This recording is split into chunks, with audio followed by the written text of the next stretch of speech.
Hotep, brothers and sisters. I said Hotep, brothers and sisters. It's good to see you. Welcome to the United African Movement's continuing African History Month program. It's good to see you filing in. I know we have some stormy weather. I know that for those of you who haven't been to a meeting recently, this is kind of early, but we're trying to start our meetings more and more on time.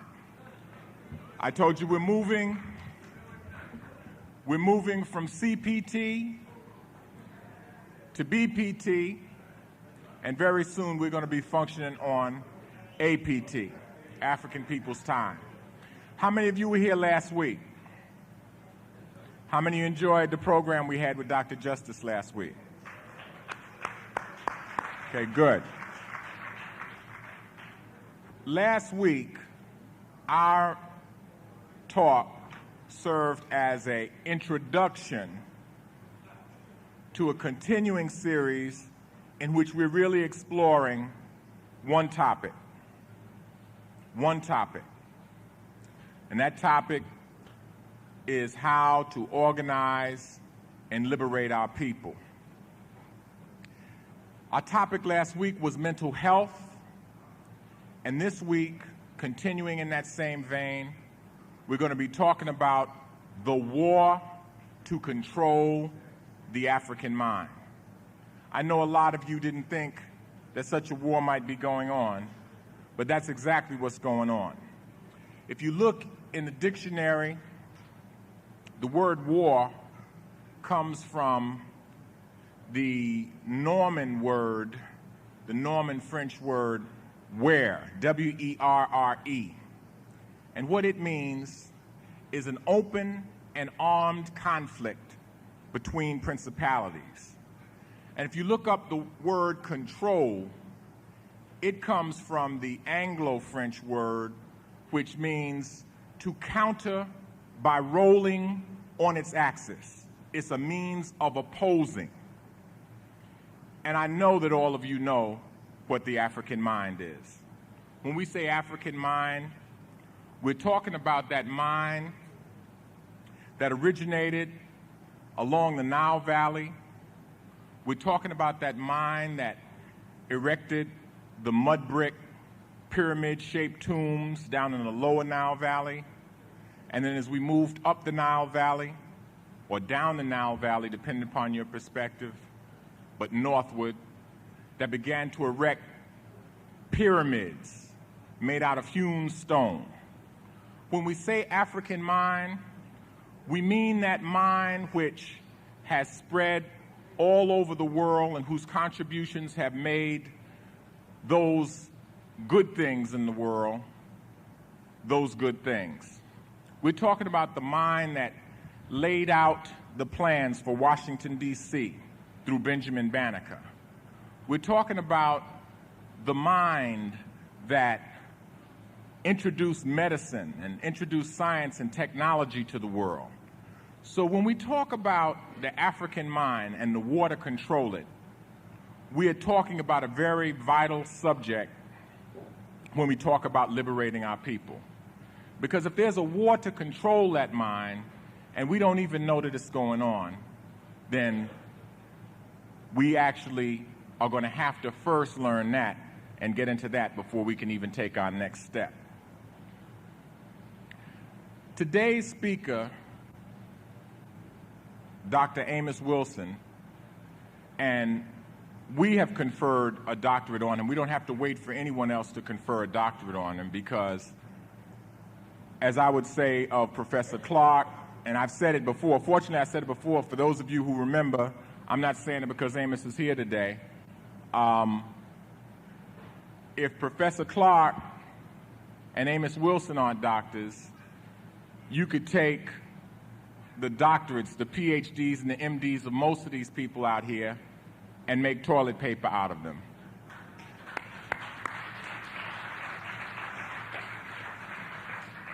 This brother's classic work, The Developmental Psychology of the Black Child, is a book that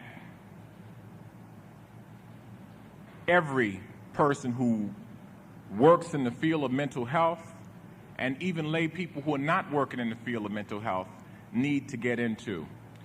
Amos is one of the most intelligent people that I have ever seen. He's also one of the most intellectually honest people that I've ever seen. And if you get into a conversation with him, you'll find out that he doesn't want to tell you a lie. So what he'll do is he'll ask you a couple of questions to see if you're going to respond to him with some rhetoric or respond to him with some nonsense. And if he sees that you can't handle it, he would just rather not say anything. But if he sees that you can handle what it is that he has to tell you, it may not fall along the political lines that you think are correct. It may not fall along the religious lines that you think are correct. But it's going to be the truth, and it's going to be something that wakes you up. I remember that it was in a talk that Amos gave about maybe 4 or 5 years ago, in which he raised a question which should have been really in every African person's mind, and it was about the disease AIDS. And it was a simple thing. The activities that people say caused AIDS been going on since the Greeks, some of the earliest Europeans. So how did, in the 1980s, a disease spring up at the same time all around the world in homosexuals in the United States, in heterosexuals in Haiti and in Africa? And it's a very basic kind of question, and it prepared our minds for the information that Francis Welsing later brought to us, showing us how this bug from the so-called green monkey had been worked on by scientists for decades before the epidemic spread around the world. And I just use that as an example to show you the kind of critical thinking that Amos does in all kinds of fields. You can get a good talk from Amos about medicine, about psychology, about history, and there's always going to be a new and intelligent twist to it, and it'll always be whatever your mind can stand. Brother Amos, are you ready over there? You said you came here ready, right? Okay, this is a very good brother, Brother Amos Wilson. We first met him, I would say about 9 or 10 years ago when he came and spoke at the Black Family Collective series over at the County Cullen Library, which eventually moved and became the Harlem Hospital series. This is a brother who, if he just concentrated on selling his book and giving speeches, could be a wealthy man. But he has more in mind for us and more in mind for himself and our people than that. This brother doesn't just talk black business and buy black. He's actually been for years struggling with a venture called the Harlem Copy Center on 125th Street there. He's had his ups and downs, but he's hanging in there with it. He does lecture. It's a treat when he lectures because the brother does not want to spend his time doing this. Doesn't want to spend his time doing this. And we're very appreciative at United African Movement that he took time from his busy schedule and from the very heavy and significant things that he's doing to come and pay us a visit and to come and share some information with us. I hope you'll give him a big round of applause by way of introduction, and I won't delay things any further. I'll just say, Brother Dr. Amos Wilson.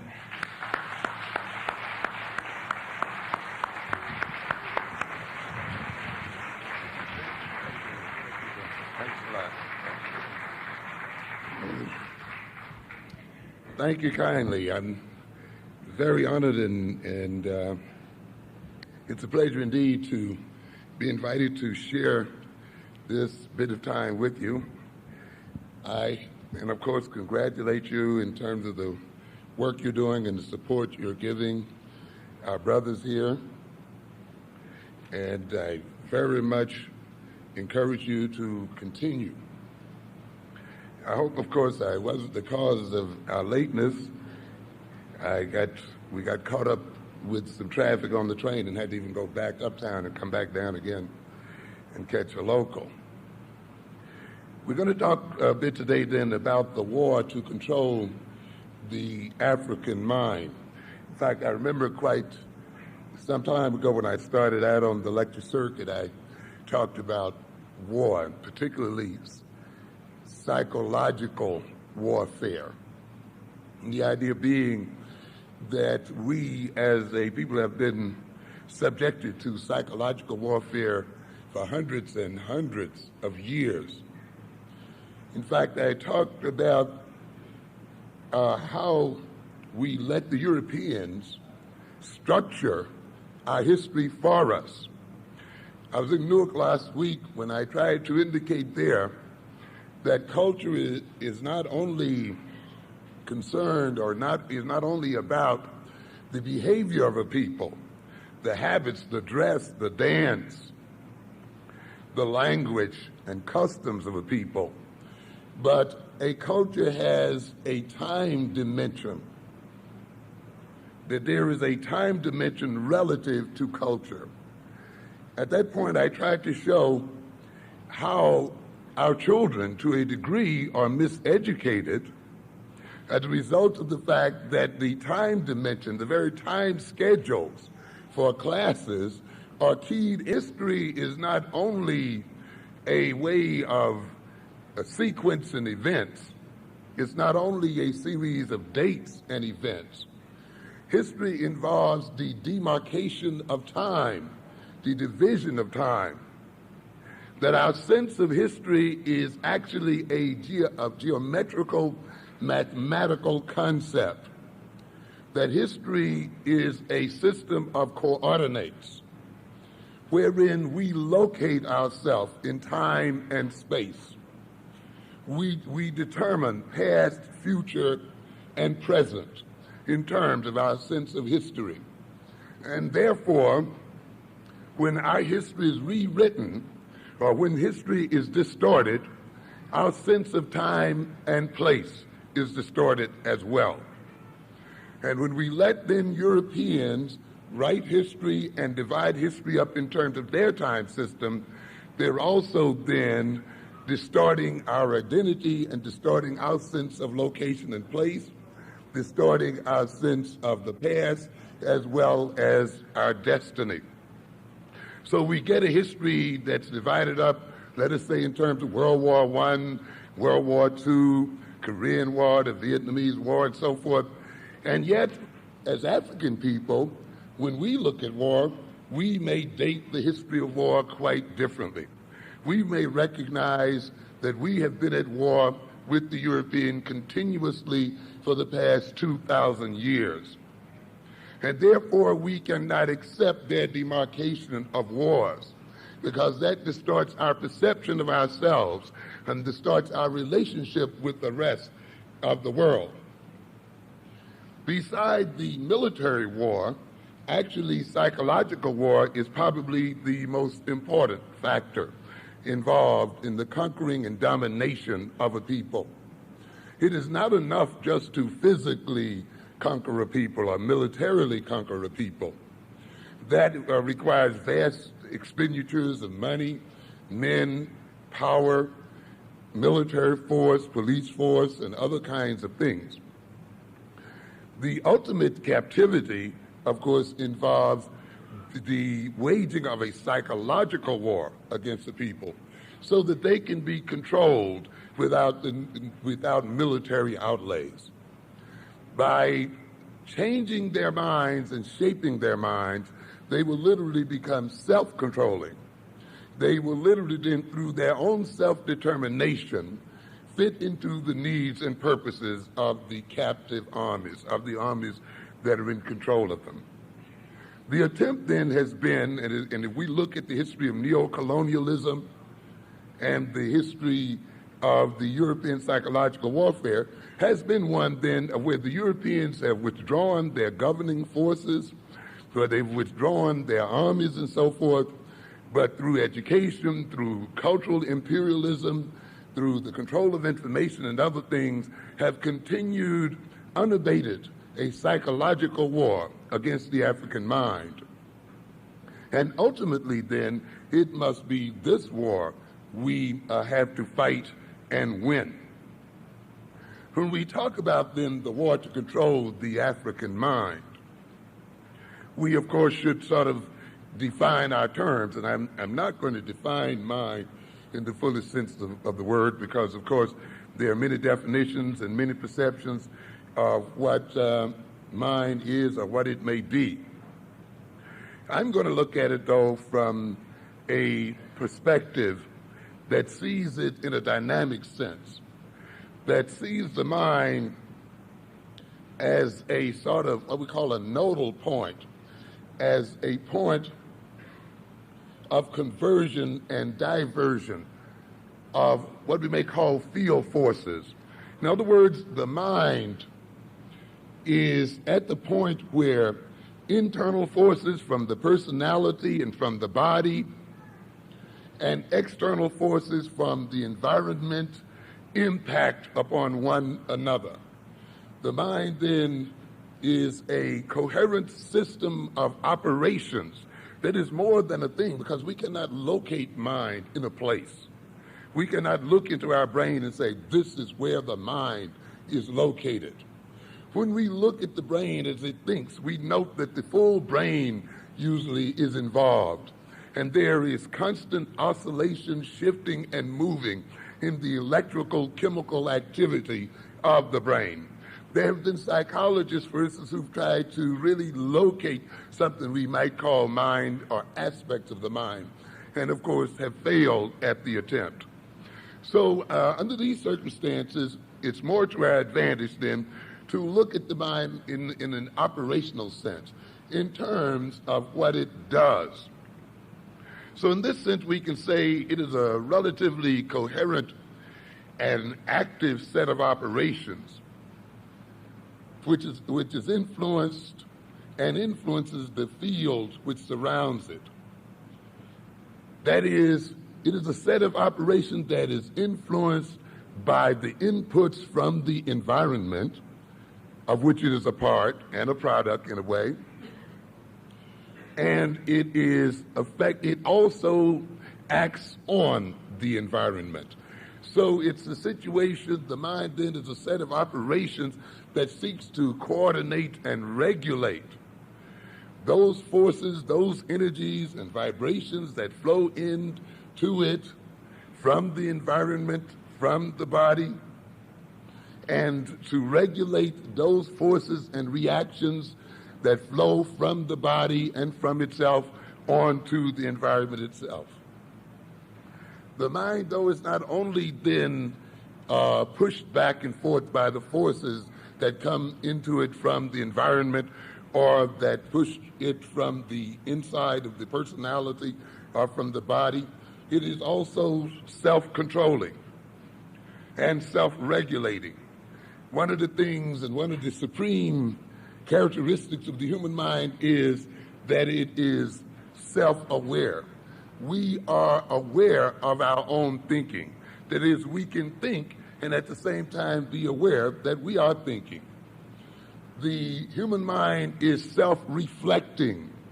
That is, it not only performs an operation, solves problems, it not only regulates those forces inside of itself and inside of the body and seeks to regulate those forces coming into itself and into the body. It uses its own activities as a means of self-regulation, which means then that the mind can transcend itself. It can utilize the forces and the information coming from its own memory stores and from its own knowledge bases. It can use the information coming from the environment, coordinate that information, and create a synthesis with that information and create new knowledge, and use that new knowledge to transform itself.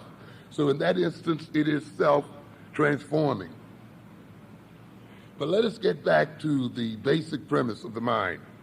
and that is the mind as being at the center of forces that flow in from the environment. It is the receptacle of inputs from the environment.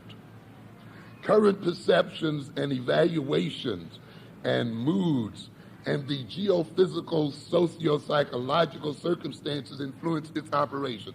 What do I mean by that? I'm simply saying this, that the very physical environment in which we exist influences the operation of the mind.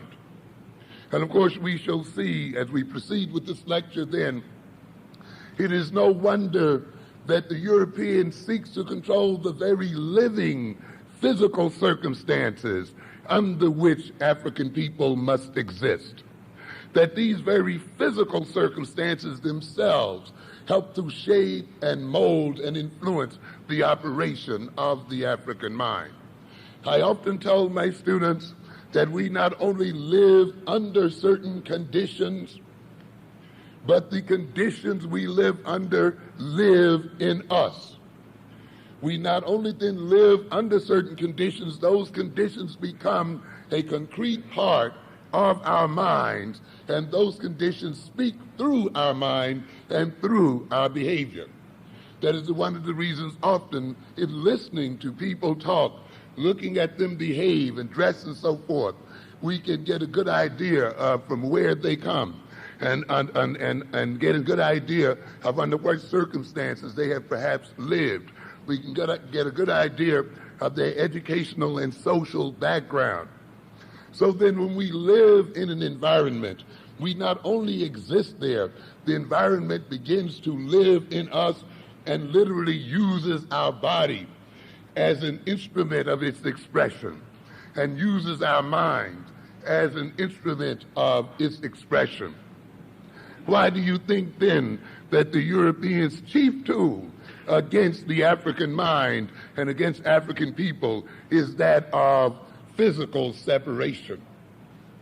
Is that of redlining our neighborhoods and seeing to it that those neighborhoods are too often deteriorated and declining in nature? Those neighborhoods ultimately are reflected then in the mental operations of African people. Not only then is the mind biased and influenced and molded by the very physical environment in which we exist, but of course it is influenced by what I call the socio-psychological environment in which we exist. That simply means that our mind is shaped by the nature of the people we live among. This is what I mean. By the nature and character of the human interactions we have in daily life. I often tell people when you move to a neighborhood or you buy a house, you're not only buying a house, you're buying a neighborhood. You're buying a set of people. You're buying a set of relations. And of course, one of the reasons why people want to move when they are concerned with the rearing of their children is not only so that the children may exist in more pleasant physical surroundings, such as a house or such as a neighborhood, but to also change the human associations of their children, recognizing that these associations, the relationships with neighbors and others, will also influence the character and mental development of their children and the personality of the children. So the mind is like a vast computer. It operates on its inputs. And a common statement in computer technology is garbage in, garbage out. And in a sense then, the computer reflects its input. And as we shall see momentarily, it is through the nature of the inputs in the African mind that the European seeks to control that mind, to create its character and its structure, to create the personality of the African individual. The mind is not only then controlled and biased and distorted and influenced and shaped to a degree by its circumstances and by its surrounding and environments. It is also, of course, influenced by what is referred to as its teleological perceptions. What do we mean by that? We simply mean the mind's view of its future, the mind's view of its destiny. We not only live in terms of our past experience and in terms of our current circumstances, we also live in terms of what we expect to happen in the future.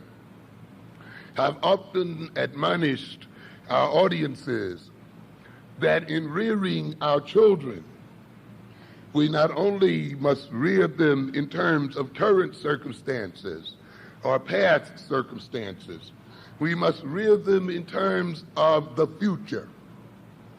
And it is very important that we have a view of the future and a long-term view of the future. When we look at our present circumstances as African people, and when we look down the road at the future, we should quickly recognize that the tasks of the African child are not the same as the tasks of the European child. And this is a very important percept, and it is hooked into education and into so many other things. Because we often hear black parents say, I want my children to have the same education as the white children. And of course, I rail mightily against these archaic concepts, such as same education. We must get rid of that concept. Equal education is another concept that we should get rid of. They are destroying our minds and our ability to form a true education for our children. I've often indicated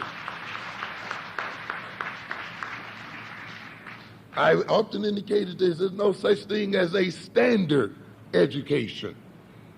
To a very great extent, the kind of troubles we see our children in today are the result of the fact that we have accepted European words and definitions and seek to operate within the confines of those definitions. This, of course, is one of the major means by which war is made against the African mind. I've urged black professionals to take up the banner and take up the war of redefinition, that as long as we operate within the definitions of Europeans, then we will be subject to their determination of our behavior. I've talked often about European constants, that is, certain European programs that have not changed since we first met the European and which are not intended to change. That the superficial changes that we are now experiencing are only brought into being to maintain the constancies. That we must develop the ability to look beyond the superficial changes and see the constancies being maintained by those changes. We are getting ready to elect an African mayor of this city.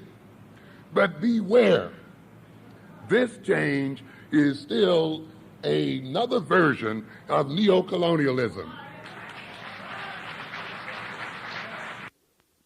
Its intention is ultimately to put a black face on white power. You must recognize the intention ultimately for the European is not to give up his power. He may even force integration upon his people. He may even elect our people to offices and so forth. Because in the good old neocolonialist fashion, these people elected to offices are a means by which the ultimate economic, political, social, and other controls are maintained. So we must not see these changes as substantial and basic changes. I'm not advising you not to vote and not to put our African into office, but let us not be deceived. During this Black History Month, I often advise our people that while it is good and wonderful and fitting to celebrate our heroes and to celebrate great events in our past, we must also use this time to meditate upon the lessons taught by those events and by those heroes. It will do us very little good to build up a pride as a result of looking at these heroes and as a result of looking at our great accomplishments if we truly do not learn the lessons of those events and accomplishments.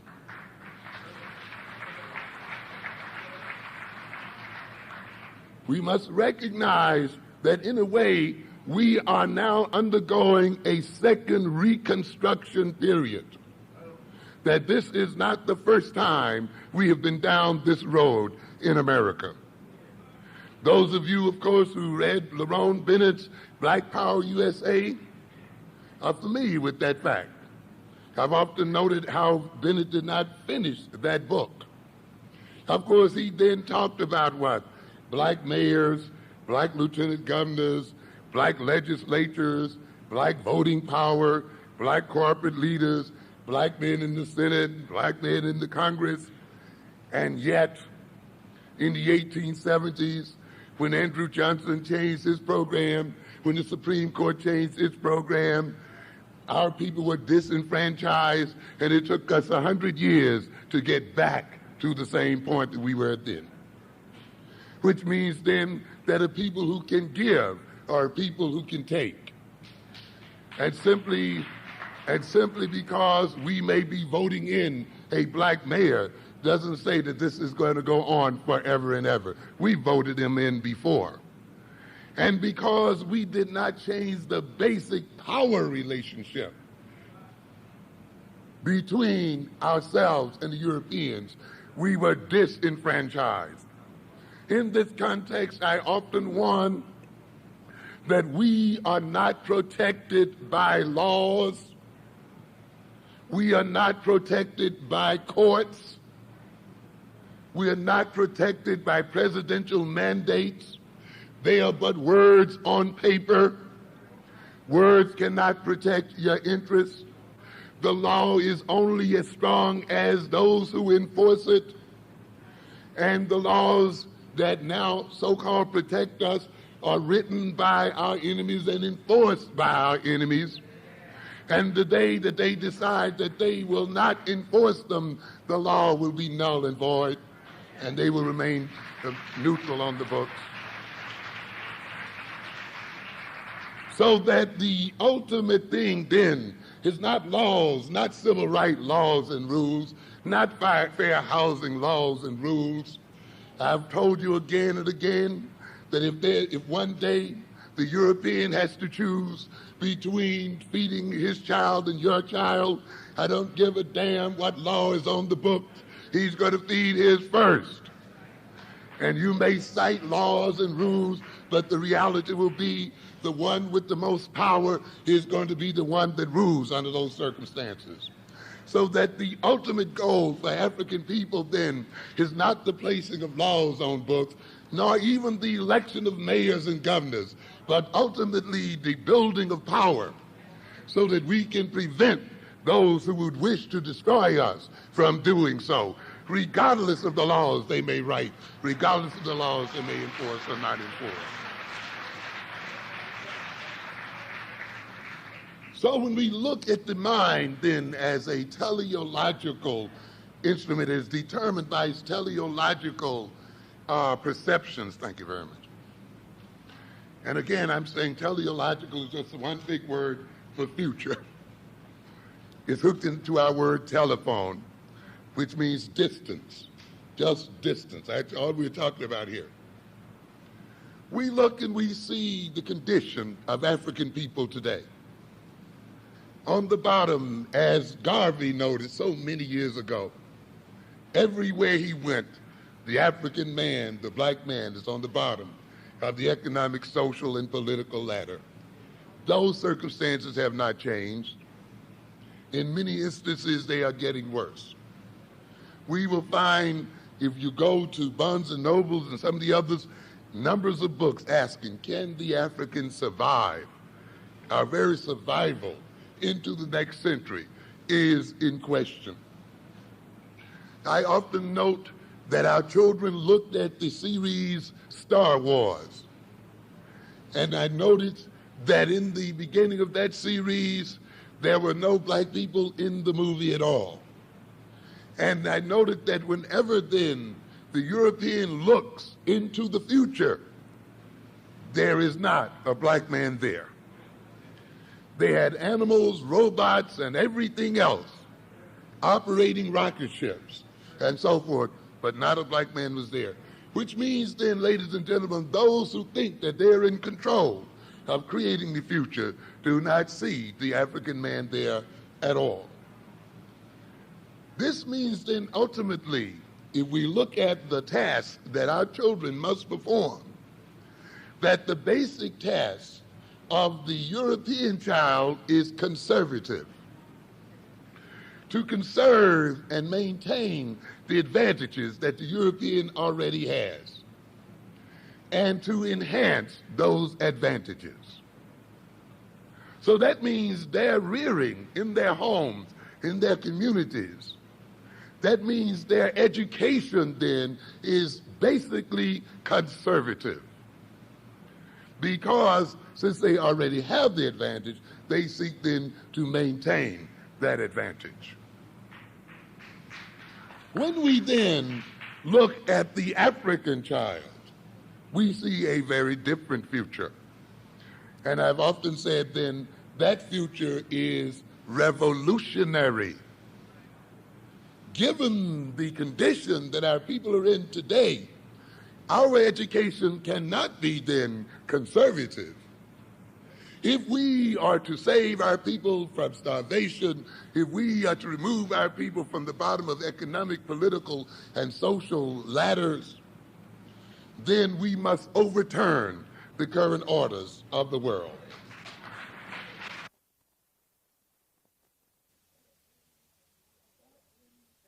That in and of itself makes it very clear that they cannot receive the same education as the white child.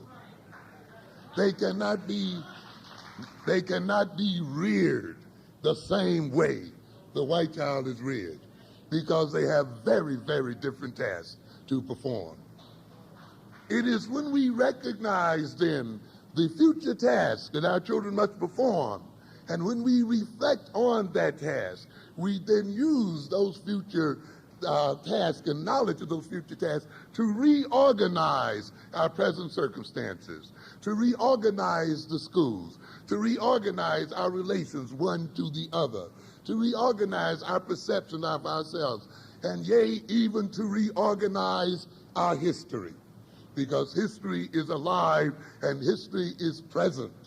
As I pointed out in Newark of last week, history is the present and history is the future. In European systems, we have a linear approach to the world, an approach that makes one believe that history is something that is left behind. History is something that can be forgotten. No, ladies and gentlemen, history is never left behind. In the human mind, the history is now, and in the human mind, the history is present. For the future is made of things that were made in the past. Without past, there is no future. And so we must then see. So the Afrocentric view of the world is nonlinear. It is one that sees past, present, and future as simultaneous. And we must recognize this factor. Our knowledge of our history and our perception of our history is intimately tied up with our knowledge of our future and our ability to determine that future. To forget history and not to operate on history is not to control the future. Therefore, we will see then those who wish to control the African mind seek to control our perception of the future. The mind then is not only influenced by its inputs, but of course is influenced by its own native characteristics. It uses the sum of its currently available intellectual, emotional, and behavioral characteristics, and it brings those characteristics to bear on its environment and to affect its adaptation. It uses then its own potential powers. The control of the mind and related personality, their characteristic functioning and relationships to the world and self-perception, is significantly achieved through the manipulation and the quantity and quality of inputs, through the structuring of its environment, through the manipulation of reinforcements and experience, and the control of its perceptions and interpretation of these perceptions, and finally through the feedback from its output. Let us make it simple. I only mean this then, that the mind essentially is controlled by the nature and quality, by the quantity of information that flows into it. It is also controlled by its native characteristics, by its thinking characteristics, by its reasoning characteristics, by its current mood state, by its current perception of itself and of the individuals, by its current perception of the environment, and it is also controlled by its expression, by its output. That is, when we express something and when we act upon the world, we look at the effects of our acting upon the world. How the world reacts to our action reflects back on our mind, and our mind is often changed and biased as a result of what we call the feedback mechanism. So then this gives us a basic insight then into how one controls the mind. You can manipulate the mind then in terms of manipulating the information that goes in it. And this is another one of the European constants I often talk about that is hidden behind what is apparent change, and that is the European control of information, which I'm sure you as an audience are very familiar with. We are still fighting to get the videotapes of the court scene on Like It Is or on TV, period. You're still fighting to get other information that you have in the Tawana Brawley struggles and other struggles on the public television. The Europeans, of course, are manipulating that information. Despite your election of mayors, despite your elections of governors, and so forth, the European still intends to control the nature of information that is available to the African mind. And since this mind operates on the basis of information fed to it, then the control of information by Europeans is an attempt to control the nature of the African mind. I was very happy at the time when the City Sun made a major coup in terms of the Tawana Brawley case. That was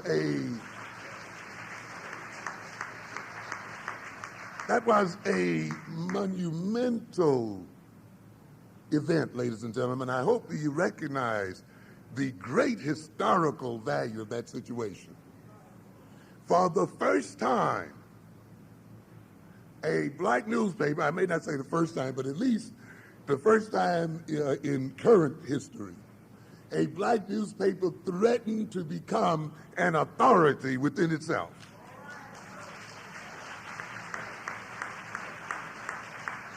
And African people began to look at a source of information created by themselves as the source of authority and not a European instrument. Because it becomes very, very dangerous to the status quo when we begin to listen and follow our own authority and our own sources of information. And you can see then the New York Times, as it attempted to take back the authority that it had lost through the City Sun, through either the ignoring of that information or by this 2 or 3 page spread that it made concerning these so-called grand jury findings. But it had been wounded, and we must continue to wound it until it is ultimately destroyed.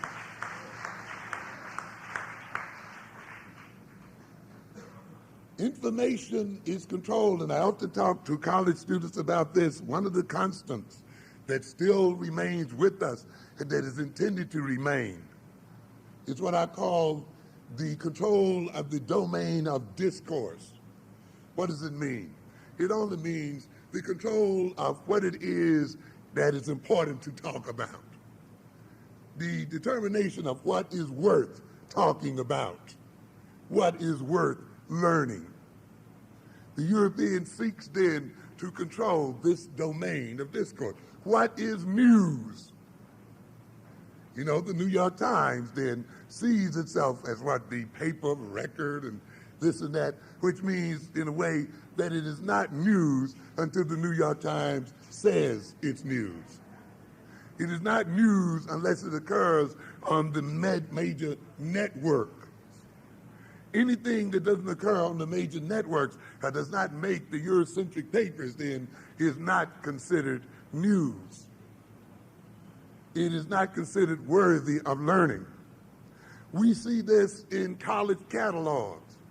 I said often many of our students go to college, they look in the catalog, they see the listing of courses, and they assume then that the courses listed there must be worth knowing. If they are not worth knowing and studying, then they wouldn't be in the catalog. Of course, the adverse reasoning is, if it's not in the catalog, then it must be what? Not worth knowing. Is it no coincidence then that the things that are most pertinent to our advancement and liberation as a people is left out of the college catalog, is left out of the news, which then subtly creates in our minds that news that is important to us, news that is relative to us, is unimportant and not worth knowing.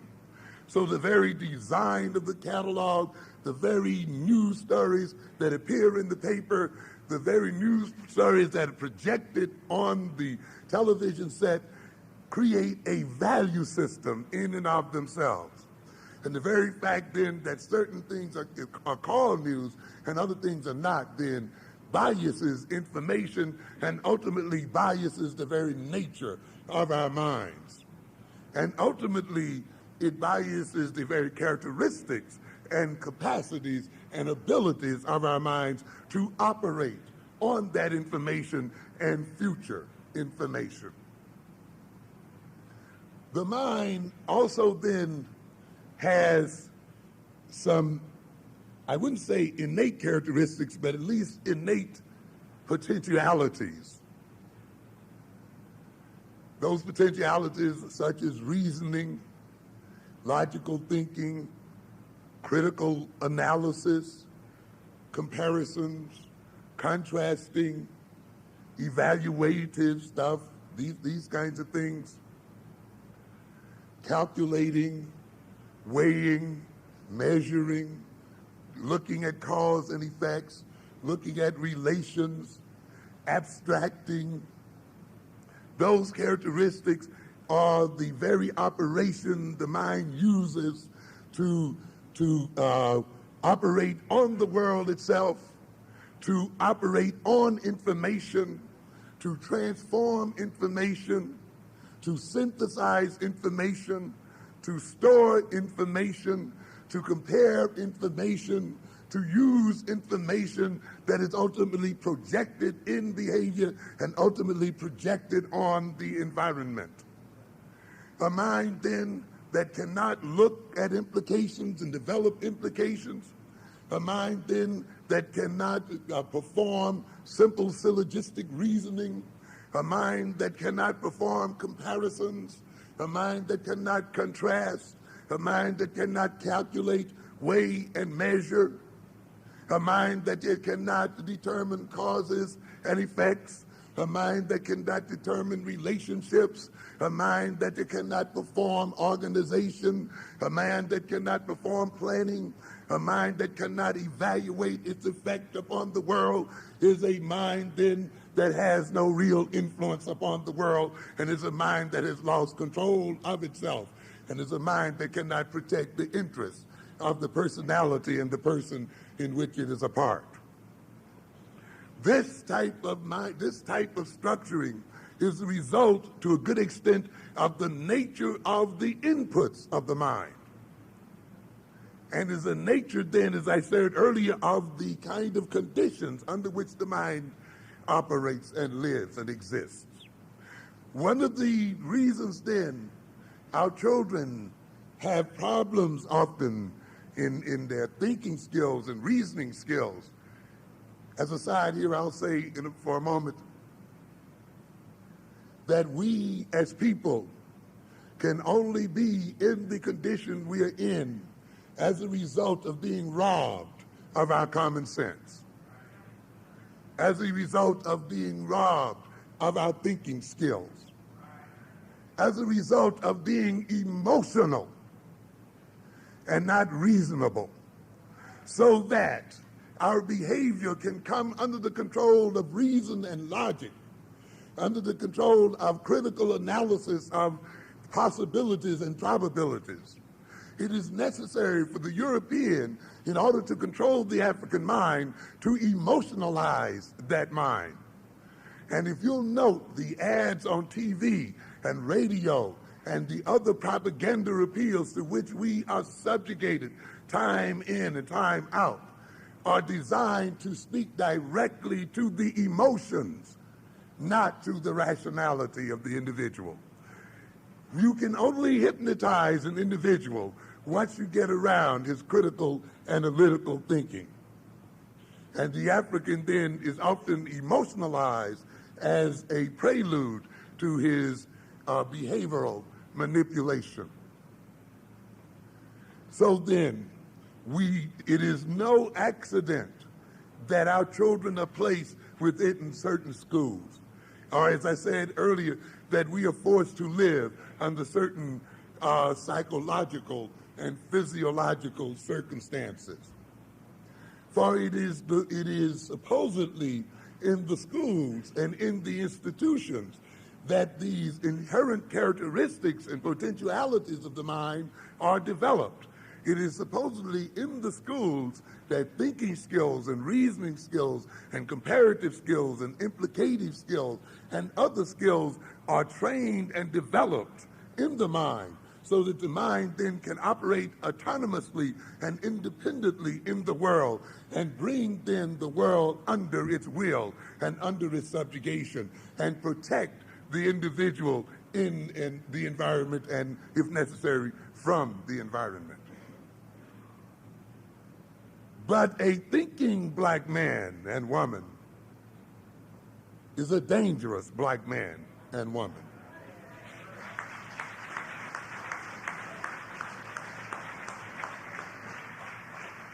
I have to tell you again and again that all of the institutions of the society, I don't care whether you're talking about the family institution, the so-called criminal justice institution, the so-called religious institution, the health institutions, the educational institutions, the economic institutions, all of them have one thing in common. and that is maintaining European domination.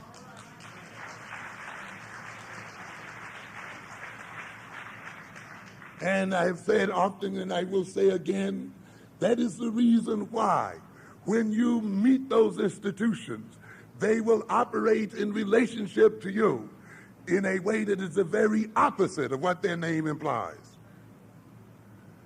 And I've said again and again that the church will often send you to hell, that the economic system will keep you poor, that the health system will keep you sick, that the justice system will met out injustice. How else can it maintain the European power if the institutions don't do it?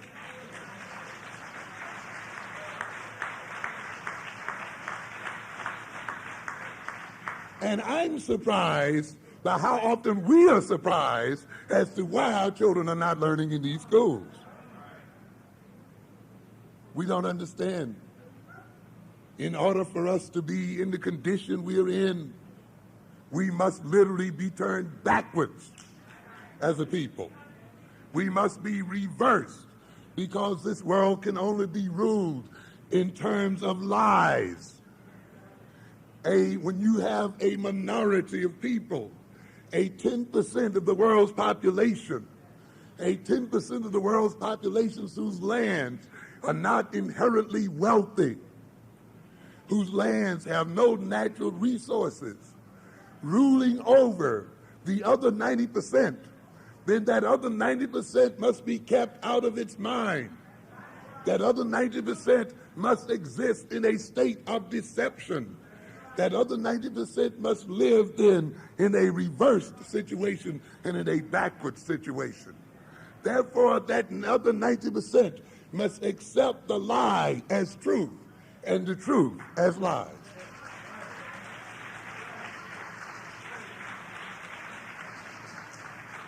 I've said that the major differentiation between Eurocentrically oriented psychology and Afrocentrically oriented psychology under oppression is that it is a political necessity that the black man be out of his mind. It is not merely the result of the interaction you had with your mother or your father. It is not merely the result of the absence of your father in the home or the absence of role models in your communities or all of these other things we hear day in and day out. It is not merely the result of that. It is ultimately the result of the need for the European to maintain power and domination. And these things are but an effect of that need. You had 2 Sundays ago a bunch of Negroes trying to explain the disparity between the education of black females and black males. A pathetic situation. Pitiful. They went to Yale, went to the University of Chicago. The experts that they had what? Set up. And of course, those experts gave them the answers that they wanted to hear. And then they are presented to African people as experts. But if they'd gone to the people themselves, I'm sure they would have got a different set of names and a different set of people. But those people did not appear in that paper. So we get people putting effects as causes. You say, oh, it's the absence of the black male model in the neighborhood. But how does the absence of the black male model occur? Why is it necessary for that absence to be there? That is never dealt with and discussed. It never gets around. So you have a bunch of experts discussing secondary situations and minor situations and making them appear to be major. That is why they're teaching at the University of Chicago and Yale. Because those institutions are just as much and more of a part of European domination as any other institution. And yet we say that they give us a good education. And we talk and we feel so good when we send our children there. without any African consciousness. They are being sent there to be destroyed.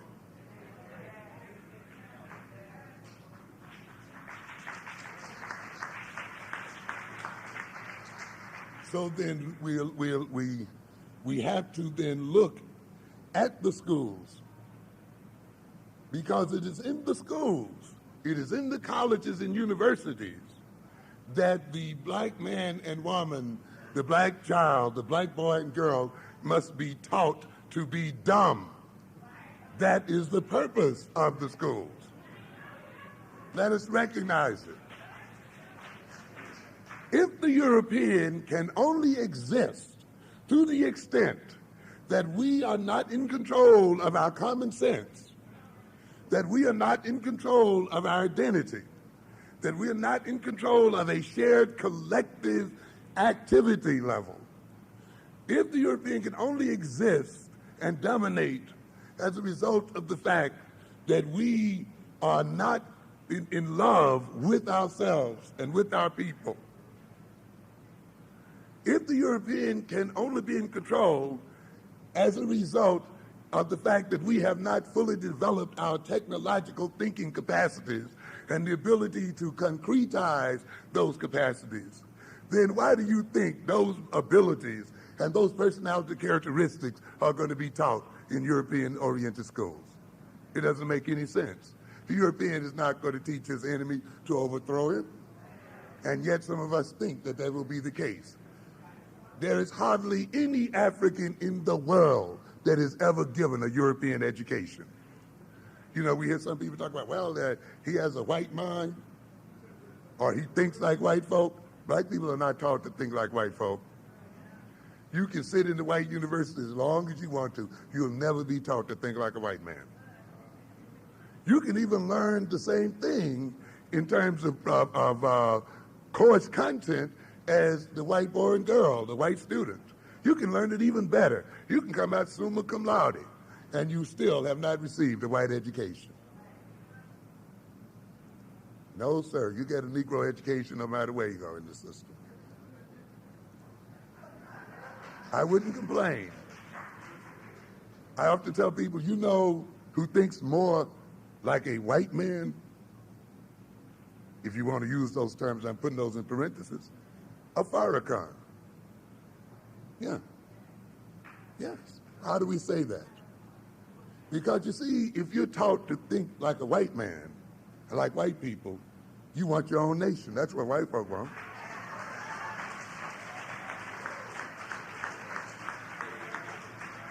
You'd want to own your own neighborhoods.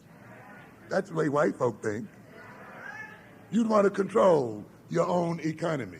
That's the way white folk think. You'd want to have your own army. That's the way white folk think, ladies and gentlemen. These people going to these colleges don't think like white folk. They don't come out determined to control their destiny. They don't come out determined to create their own nations and places in the world. They don't come out determined to control military strength and economic strength and other strength. They are coming out the same way their slave great-grandparents came out. That is, to be servants, and to be highly educated servants.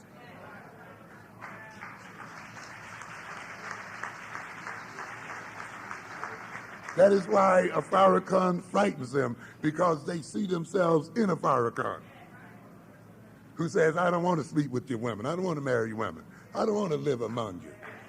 I don't want to have anything to do with you. You're dirty, rotten, and regressed as a people. You represent a destructive force in the world, and we are going to remove you from power. And we are here to see that your influence on the world ceases and is put to an end. We are here to take rightful control of the wealth that is under the lands of our people and take rightful control of our minds. We are here to put you in your 10% place in the world itself.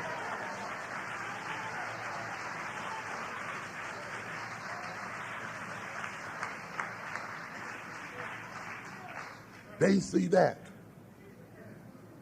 Where are you getting that kind of education? In the Yales and Harvards? And yet, ladies and gentlemen, that's the only kind of education that's worth anything. I've often said there that the function of education is not to get jobs and all this other baloney you hear every day. Secondary. The ultimate function of education is to secure the survival of a people. What good would it do you to know computer engineering and all the other stuff if you can be blown away at any moment by another people? If you're manipulated by another people? If the other people continue to maintain the instruments and the power of production? What does it mean to have knowledge when AIDS can be let loose on the African community and destroy our communities? Knowledge is not enough. Knowledge must be welded to purpose. It must be welded to a sense of peoplehood. It must be welded to a sense of destiny. And that is when it becomes protective of a people. You may fill your head with knowledge and skills all you want to, but you can be destroyed by AIDS and all other kinds of germs and all other kinds of warfare and lethal weapons and all other kinds of controlled instruments that the European has in his power. Until that knowledge and education is welded to a sense of nationhood, you are not receiving a good education at all.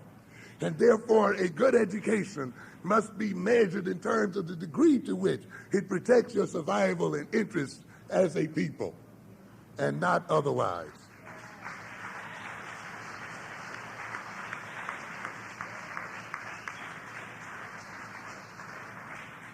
So then we see an attempt then in the European school to distort and to retard the potentialities of the African mind. And the education is designed to do that. And you say to yourself, well, okay, but I know some people who think technologically and this and that, and they got through, you know. Of course, we can say a lot about that. But let us just note this. Sure, you know some people who are very important at NASA, who have made great instruments, perhaps that have flown out on the space shuttle and all of this kind of stuff. Great. But look at the nature of that knowledge and look to where that knowledge is applied and to whose benefit it is applied before you get too happy about it. The chief thing that happens when the African person educated in Eurocentric schools does manage to maintain a mathematical mind, a highly logical, brilliant mind, is often that mind is alienated in the sense that it is permitted to maintain its logical and other functions only at the price of separating that individual emotionally, socially, and culturally from his or her people. So that the knowledge and skills cannot be used in the interest of the people, but in the interest of the enemy.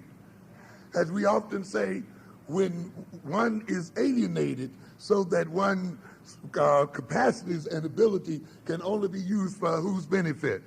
The benefit of aliens. That's the source, of strangers, of people other than ourselves. That is the reason why I've said often that the more degrees we get in business administration, the fewer businesses we have to administer. That is the reason I've said often that there is almost a monotonal relationship between the number of blacks and African Americans receiving degrees in economics and the number of Korean businesses on 125th Street. It's no strange coincidence then that as we get more and more MBAs out here, we get more and more Korean businesses on 125th Street. Isn't that a strange situation? Paradoxical, but it's really not that paradoxical.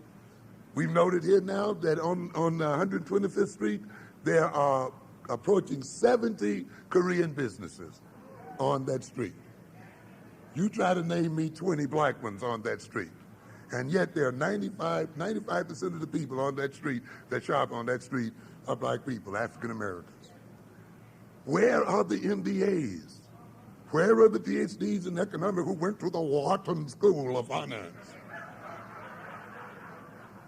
Where are those people with their knowledge? Because the knowledge is alienated, it cannot work for African people. It can only work for the other people. So don't be so proud of yourself because you might have gotten through MIT and you may be a mathematical genius. See where and how you can apply that genius in the interest of the survival of African people. If you cannot do so, then you have been alienated and you have become a part of your own oppression.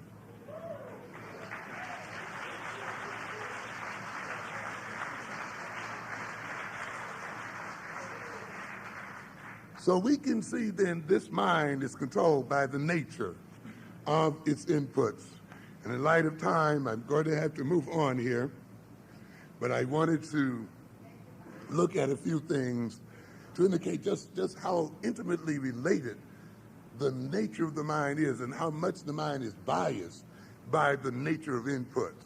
Those of you who've gone into psychology, who've taken psychological courses, perhaps have run across the chapter on sensory deprivation, where a person is deprived of his sensory contact with the world, where you can be put into a sensory deprivation tank. Some of you might have seen the movie last week, a couple of weeks, I think it was last week or so, called Altered States, where that movie, of course, is based on current psychological research, where people are put in tanks and where the environment is made to reduce their sensory input so they can hear little or nothing, they can feel little or nothing, they often lose sense of their own body. In a sense, try to imagine what would happen if you lost your sense of hearing and if you lost your sense of sight on top of that. And in addition to that, you lost your sense of touch, you lost your sense of smell, you lost your sense of taste, you lost even the sense of feeling your own body. When you get into that state, then your mind begins to do peculiar things. A similar state to that is a state that we undergo each night when we sleep and dream. Dreaming is a form of hallucinating, wherein as we shut down our senses and connections to the external world, the mind, in a sense, is left to run free, and it creates then its own world. And those of you who've undergone nightmares and other kinds of dreams can see that that world can be fantastic and amazing. And sometimes it can be so vivid until you don't know that you're out of reality until you wake up. And you can confuse then the hallucination that the dream represents with reality. And often then people who are put in these desensitization tanks or sensory deprivation tanks must get out immediately or soon thereafter, because they start hallucinating, they start having strange feelings, their mind starts playing tricks on them and so forth, and it becomes a punitive experience. It means then that the mind maintains its balance and maintains its characteristics and maintains its consciousness and control of its processes by the connections that it maintains with the environment and by the quality and nature of inputs into it. And if these are distorted, if these are cut off, if these are biased, if these are evaluated in the wrong sort of ways, if these are put in the wrong context or different contexts, the mind reflects this biasing and distortion and qualitative changes. And we must then recognize that when we let another people write our history and let another people furnish our information, we let another people interpret reality and define reality, we have been letting that other people determine to a good extent the character and the operational nature of our minds. That is why, of course, Black history, African history has been written the way it is written. And I'm going to come back to that in a minute. I just want to look at another thing here for a quick second. Some of you may get a chance to read the introduction to Michael Hutchinson's Mega Brain, which is a very fascinating book. And so, of course, those of you in psychology have run across some of that information before. There is, he talks about a series of experiments there that are classic in psychology. Those experiments, of course, was done with the old classical rat, but they are of some interest. A psychologist back in the 1920s noticed that some rats were better at running mazes than other rats.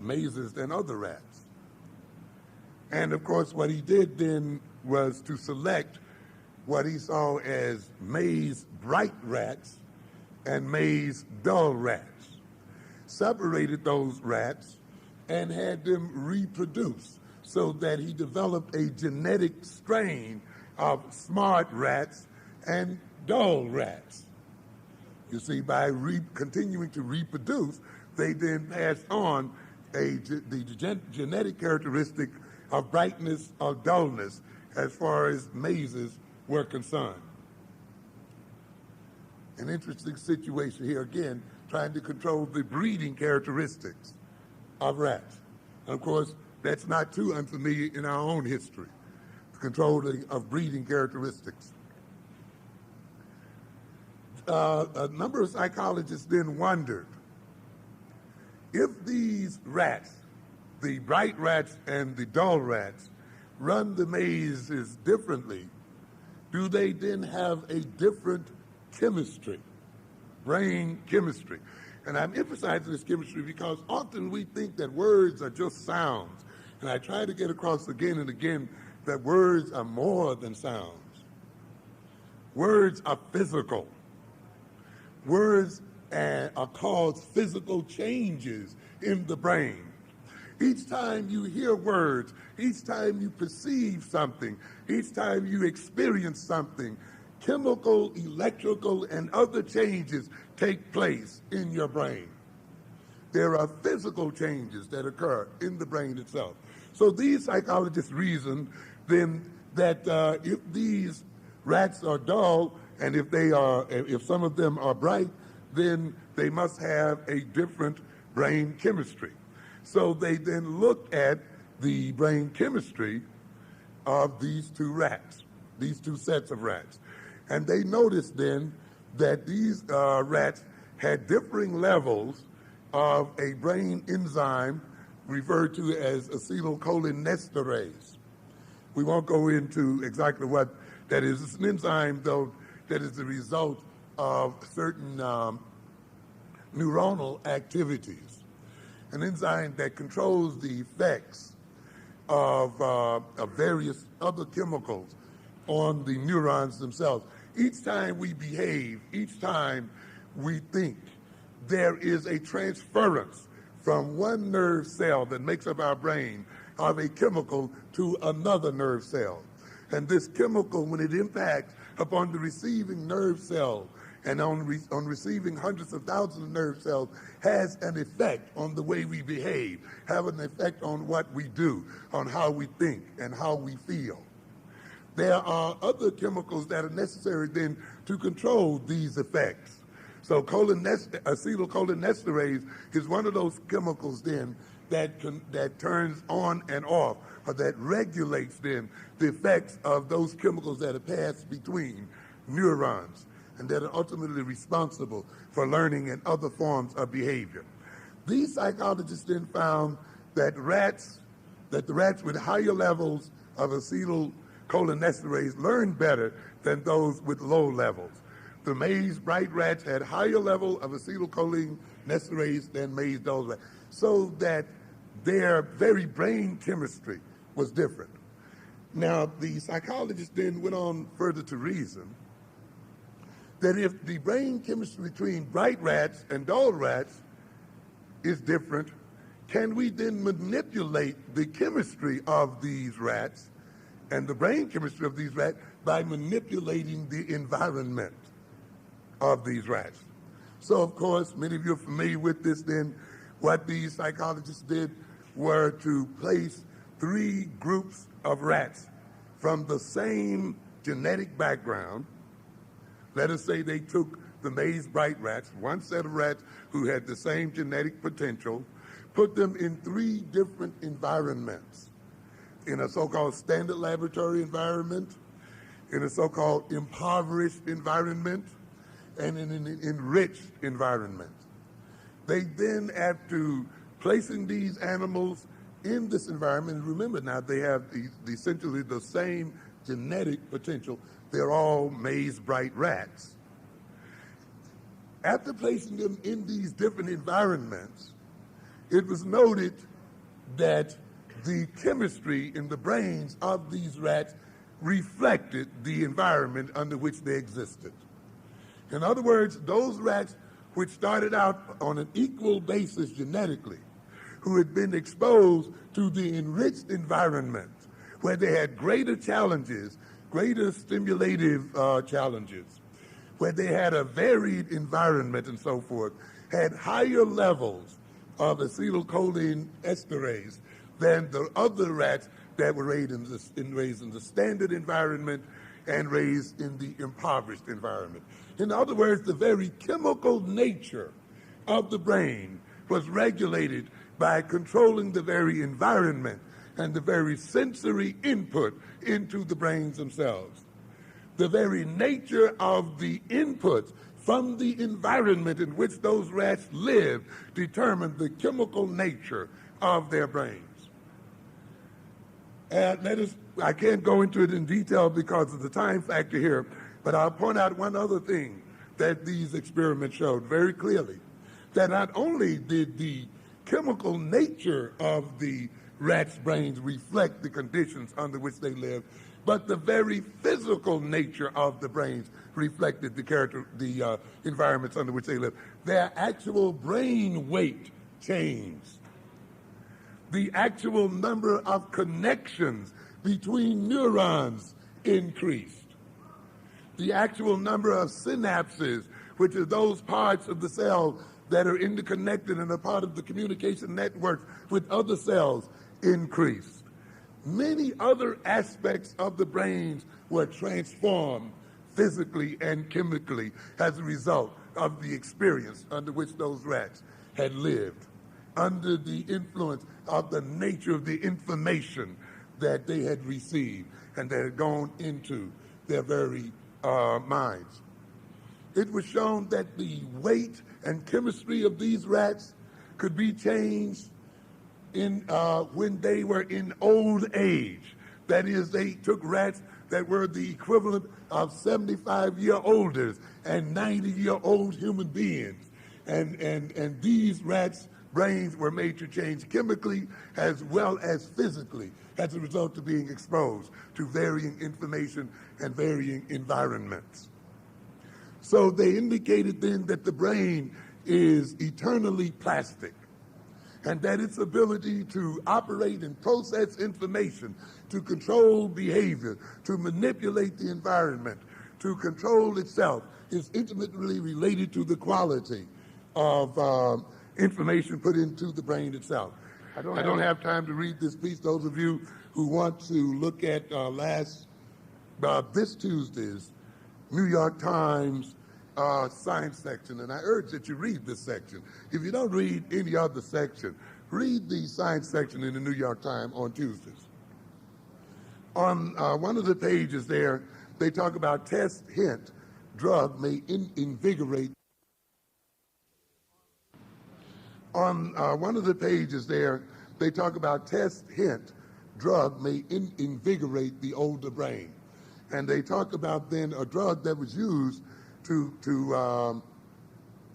deal with stroke has also been shown to reinvigorate the learning capacities of older adults. And that adults who were treated for stroke with these drugs also rediscovered their memory and learning and their past learnings. which indicates again then that to change the nature of the chemistry of the brain is to change the very nature of its intellectual capacities and ultimately of its intelligence. Now let us get back in the light of this. Then what I'm telling you in simple terms then, that the control and manipulation of the environment under which we live as a people, the control and manipulation of the school environment, the control and manipulation of information, the control and manipulation of definition, the control and manipulation of reality is a control and manipulation of our minds and a control and manipulation of our very physical brain and a control and manipulation of the very chemical nature of this brain and ultimately a control of our minds as such. That is why we cannot let the European any longer control information and any longer control this world and any longer define the nature of the universe in which we exist.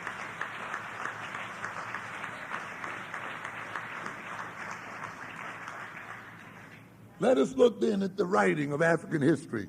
And I will urge you perhaps to check with African Echoes, and perhaps they can set up some kind of relationship. African Echoes located there in Newark. Last week I did an address in terms of European history and its effects. And I talked about history in the psychological sense. I talked about history in terms of social amnesia and the fact that amnesia is seen as a pathological state in abnormal psychology, and how then being disconnected from one's history, being disconnected from one's culture is to be put in a state of amnesia and therefore to be put in a state of pathology. We then looked at the nature of that amnesia. And I'll just quickly list a number of the effects and results of our not being in touch with our history. Because too many of us are made to think history is something that you learn about the past and history is something about dates. I started that address off by indicating that the very fact that history in the United States is projected as something that is irrelevant, is projected as something that is not economically relevant, that it is a series of dates and events, in and of itself is an attempt to manipulate our mental nature. This society does not project an image that does not work in its interest. Russell Jacoby, in the book called Social Amnesia, stated, exactly because the past is forgotten, it rules unchallenged. I tried to demonstrate in that address last week that simply because you forget your history, simply because you don't know your history, does not mean you have escaped its effects. As a matter of fact, it is more effective to the degree that you're ignorant of it. It is the absence of knowledge of history that permits history to more effectively control current behavior. That the African youngster in school today is more effectively controlled by the slave experience of African people because that youngster does not know of that experience than otherwise. And therefore, keeping our children from a knowledge of that experience is only to subject them to deeper control by our historical experience as a people. I tried to then indicate that amnesia then, the social amnesia by the absence of knowledge of our history, by letting our history be manipulated by another people, means that our life is determined by fear, anxiety, terror, and trauma. When you run away from your history, you must run away from it for a reason. You must run away from it because you're ashamed of it. You must run away from it because it creates anxiety in your mind. You must run away from it because it terrorizes and traumatizes, because it makes you angry. And therefore you repress the knowledge and refuse to know it. But the problem is, then the terrors and the anxiety becomes the means by which one is manipulated.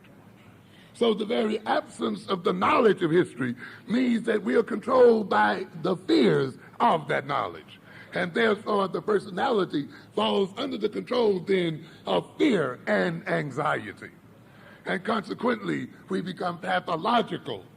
Our behavior then becomes one that is determined by avoidance rather than by affirmation. So social amnesia then does not get us away from the effects of history. It puts us under the negative effect and pathological effect of history. I indicated then that social amnesia means that the individual operates on the basis of denial. So we have bunches of African people operating and defining themselves and relating to other African people on the basis of denying who they are and denying their history. So life is lived negatively. Life is lived in terms of escape. And everything they are about is the escape of their history and of themselves. And you see, when you're made to fear yourself, when you're made to fear your history, when you're made to devalue your culture, when you're made to devalue your experience, then you come under the control of fear and terror, and life becomes determined by a constant attempt at denial. Life becomes determined by a constant attempt at escape. And one of the major reasons then our people are subjected to the use of drugs and subjected to the use of alcohol and narcotics is that those drugs and narcotics aid them in denying reality and denying and escaping their history and their themselves. So a forgetting of history distorts one's perceptions of the universe and makes one blind. It leads then to self-alienation and ultimately to self-destruction, because whether you know your history or not, it is a part of yourself. And to repress that history is to separate you from yourself. And you can only be alienated to the degree that your personality has been split in two. It is only in the vacuum created by being split from history and culture that a new identity is introjected into the African mind, and the African being becomes possessed by another identity. I have often stated then, one of the key steps in brainwashing and recreating a personality is to first separate that personality from the ground of its history, experience, and background. It is no accident then that we were separated from our culture. We may look then at the slave camp not only as a camp that's used, that was designed to exploit our labor, but as a camp that was chiefly designed to reorient and reconstruct our personality as African people, to not only use us as servants, but to inculcate and introject into our very bodies and minds a servant's mentality. So that after the inculcation and introjection of that personality, we could then be emancipated and be then given freedom, a freedom which means that we are only free to do the wrong thing.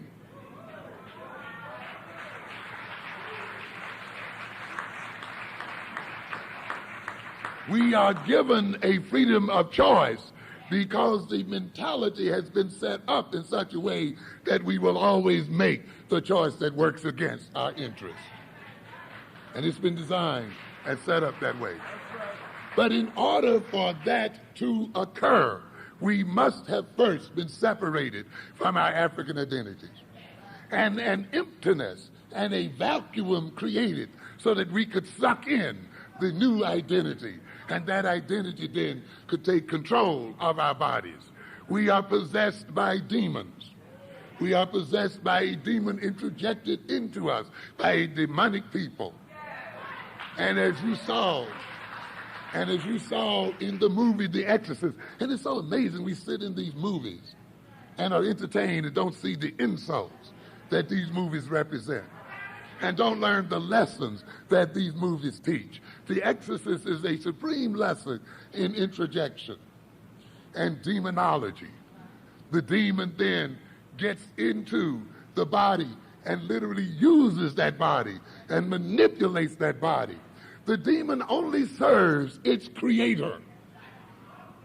When you let then another people create personality, when you let another people create reality, when you let another people separate you from your identity and yourself, when you let another people give you a name, when you let another people let you deal with the world in terms of the names they've given the world, they have introjected a spirit and a demon into the personality, and that demon only responds to their call.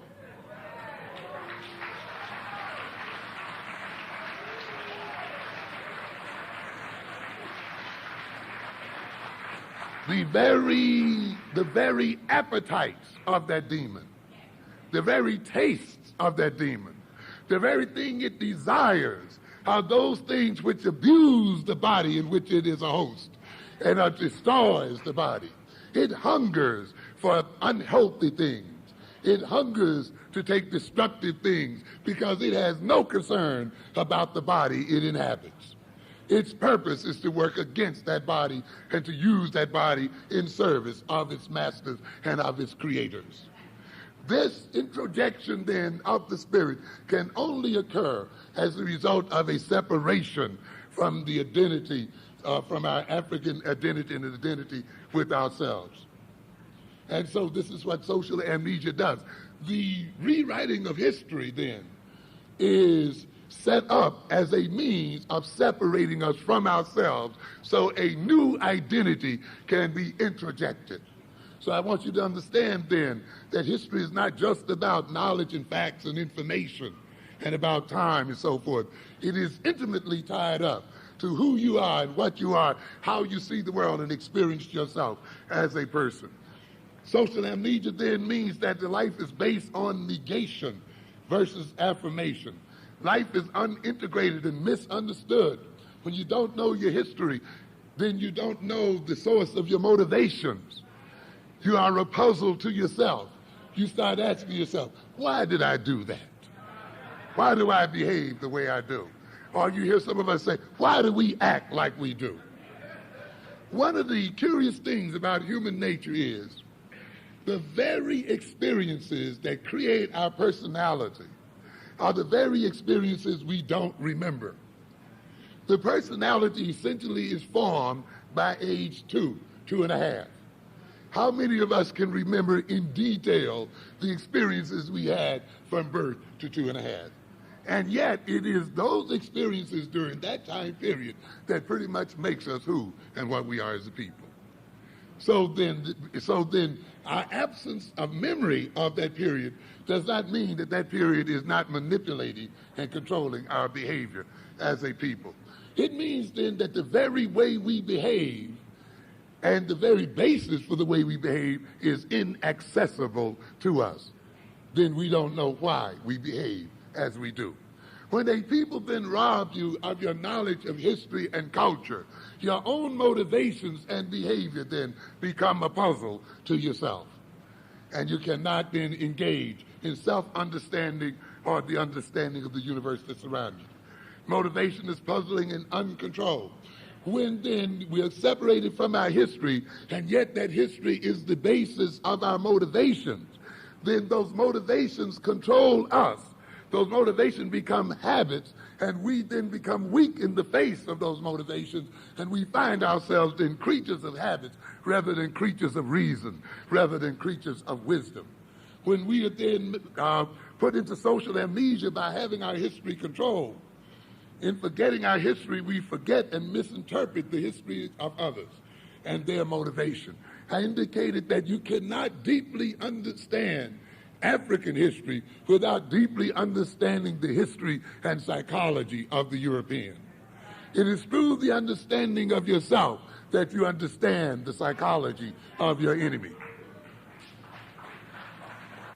From history, we assume the wrong identity and we identify with our enemies. We are given identities by others we lose a sense of shared identity and collective response. I must run through this. We forget the debt that we owe to the past and future generations. We then misinterpret our accomplishments as our own individual accomplishments. I often say to college students, don't you think that you're in these European colleges simply because you are so smart, or you come from the right families, or you made the right SAT scores and all that other nonsense you're told? Africans have always been from the right families. They've always had the intelligence. They've always, but despite all of these things, they were not admitted into these schools. So you're not here as a result of your great intellectual skills. We've always had that. You're here because a people put their lives on the line, made sacrifices and so forth to get you here. And you owe those people a debt. But without a knowledge of that history, and without a knowledge of their sacrifice, and with this bogus view that you're here because you're smart, you then do not repay that debt. You become a ready servant for the other people. Not only, though, do you not pay the debt for the people who made the sacrifices, because you've forgotten that history, you forget the debt that you owe to those coming behind you. You then don't become concerned about the school politics and other things. You just want to get your credits, get out, and make a big buck. When then these schools decide that they want to put you out, it will be those same people you must call on to keep you in. Therefore, you cannot forget that history. We cannot plan for the future without a past. I talked about this situation, and I wish I could talk about it today, of where people were hypnotized and their past was removed, and the behavior that occurred as a result of having their past removed. The psychologists then told them they had no future, and they had a different behavior.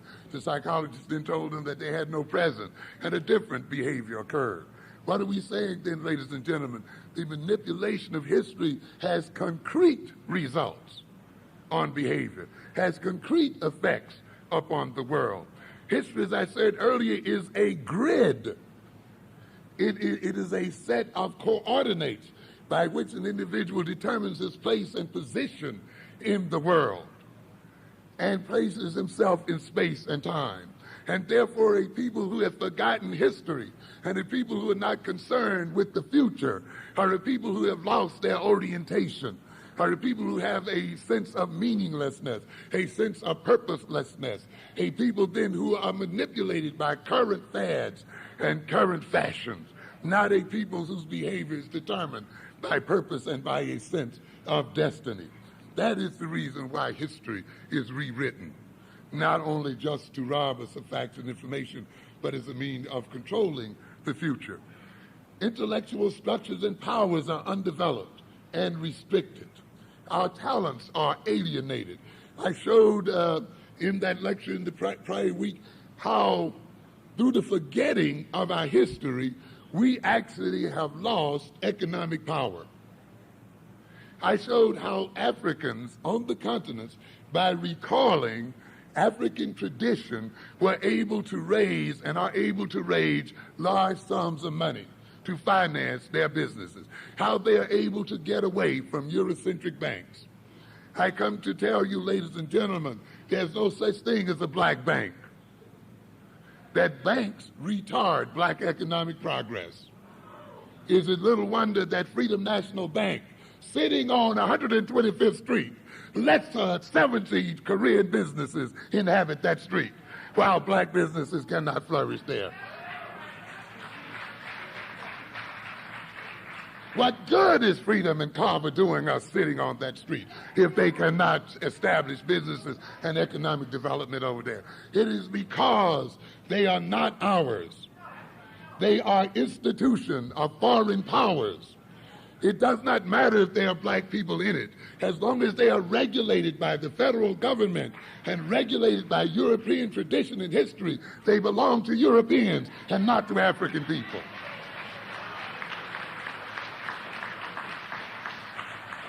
And therefore, you put your money in them, And that money is used to finance your enemies and to finance highways and to finance factories and to finance all kinds of warfare and other kinds of stuff going on in the world. And when you try to repair your house or your landlord tries to repair your building, you're redlined. So the very money that you put into the bank are not even made available for your own use.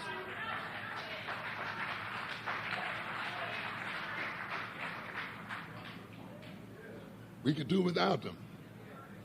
We have to have our own banks, banks that are not regulated by the federal government. And we can do it looking at African tradition. I showed where there were Africans in the Cameroons who were able to lend each other as much as $1 million a month by the knowledge of African tradition and African psychology. The African American, because he is amnestic about African tradition, even though he's the richest nation on earth, cannot use his wealth to create his own economic system. Don't tell me then that history is irrelevant to economic development. It is all a part and partial of economic development.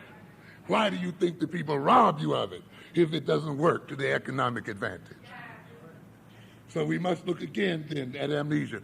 Amnesia means then an undiscovered self, an emptiness, a self incapable of self-understanding, a self that is incapable of understanding its own motivations, a self incapable of self-direction and self-determination, a reactionary self, a self that does not understand others or the world in which it exists, a fatalistic, externalized self.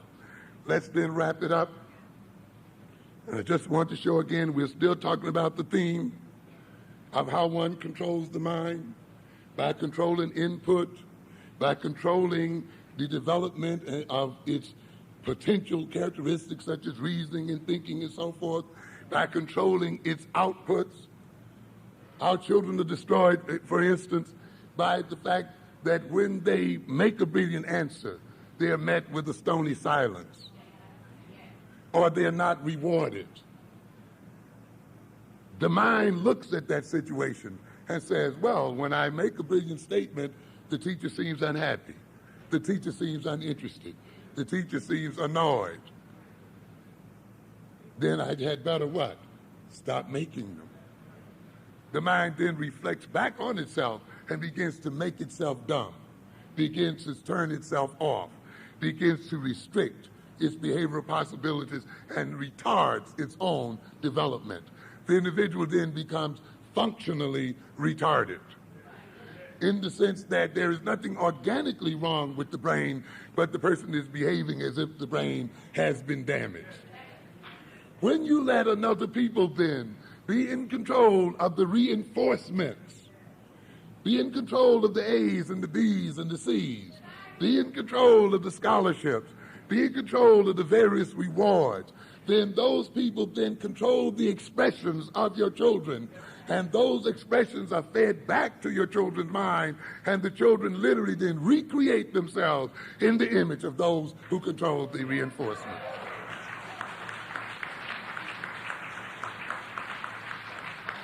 And so we see the European on both sides of this mind, on the front end controlling its input, and on the back end controlling the effects of its output, and then squeezing the mind in between, destroying it and restricting it, and ultimately bringing that mind under control when it does not utterly destroy it and kill it and make it dead. Then in summary, the struggle for control of the African mind and personality should be obvious from what I have said. If we as African people are going to get control then of the African mind and personality, it means then that we must get control of the input to our own minds. We must get control of how the mind's potential is developed, and we must get control of the effects of the output of the mind, of the African mind. It means then that we must engage in self-creation as a people. when you can control what goes in your mind, when you can control the nature of development of the characteristics of your mind, when you can control the effects of your mind's output in the world, then you're engaged in self-creation. I've often said then that we as so-called African people today, or as Negro people, if I, in a better sense today, are a created people, a Frankenstein people, a people put together by the program and intentions of another people. And it is as the result of another people having control over input, development, and the effects of output.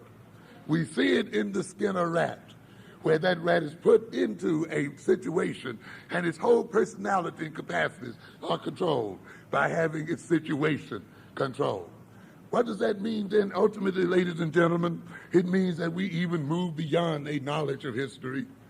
We move even beyond a sense of pride, and that's wonderful, and those things are wonderful. We must ultimately go for the real goal, and that goal is power. That goal is real, concrete, solid power. The capacity to control. If, as I said earlier, the mind can be biased and distorted by the very physical environment in which one lives, then it means if we are to gain control as African people, we must control then what? The very physical environment under which we live as a people. If it can be controlled by the very nature of the information fed into the African mind, then if Africans are to gain control of their own mind, they must gain control of what? The information that's fed into that mind. If it is controlled by the evaluation of that information, by the very context of that information, then if we are to get control of ourselves, we must control then the evaluation and the context of that information. It means ultimately that we must control these schools in the profound sense of the word. I have said often the education of the African child is education in search of an African rationale and in search of an African theory of education. One of the major reasons why we are caught in the confusion that we are caught in today about the education of black children is because we do not have an African theory of education. That African theory of education must come out of the organic ground of African experience.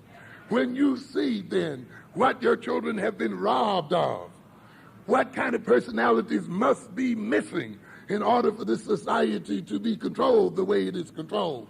When you see that it is necessary that thinking skills must be robbed from black children. When you see that it is necessary that the ability to identify themselves as African must be robbed from African children. When you see that it is necessary that these children do not like themselves and reject their history. When you see that it is necessary that they have problems loving their opposite member.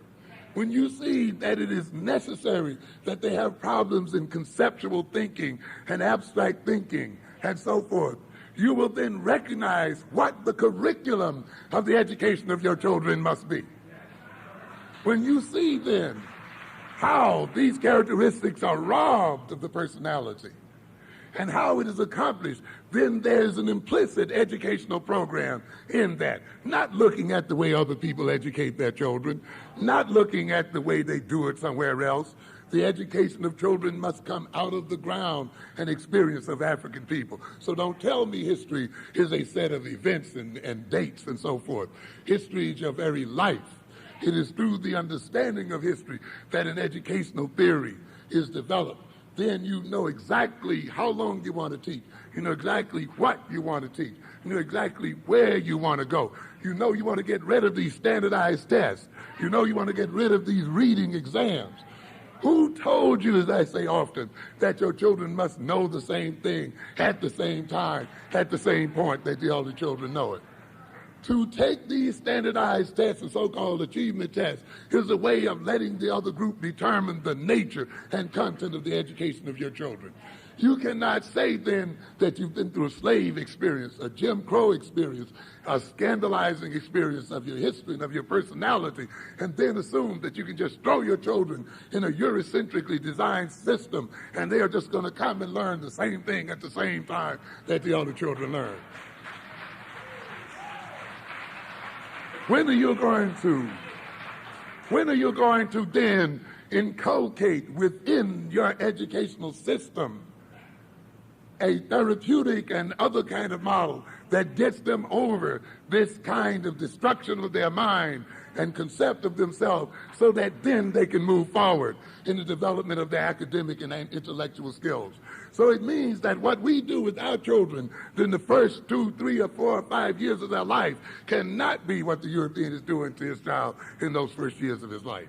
Get rid of standard education. Get rid of the concept of equal education. It is not about that.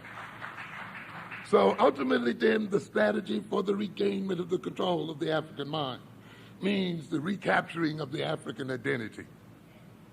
You are African, you are African, you are African, you cannot escape it. You can hide behind abstractions and all other kind of games, but you cannot escape it. That's at the very center of your intellect. Culture is not just the way people behave, not just the way people dress, not just the way people eat, not just the way people dance, not just the way people make music, not just a superficial history of a people. Culture ultimately is an intellectual tool. It is an intellectual structure. When a culture is passed on from the mother to the child and from the parent to the child, an intellectual structure is passed on to that child. Because the culture determines how the world is to be perceived. The culture determines how the world is to be organized. The culture determines how the world is to be processed. The culture determines how the world is to be attacked. The culture determines how the world is to be evaluated, how it is to be weighed and measured. So therefore, when you pass on a culture, you're passing on an intellectual frame of reference that can be used to compare, to contrast, to see causes and effects, to see relations, to plan, to organize, and so forth.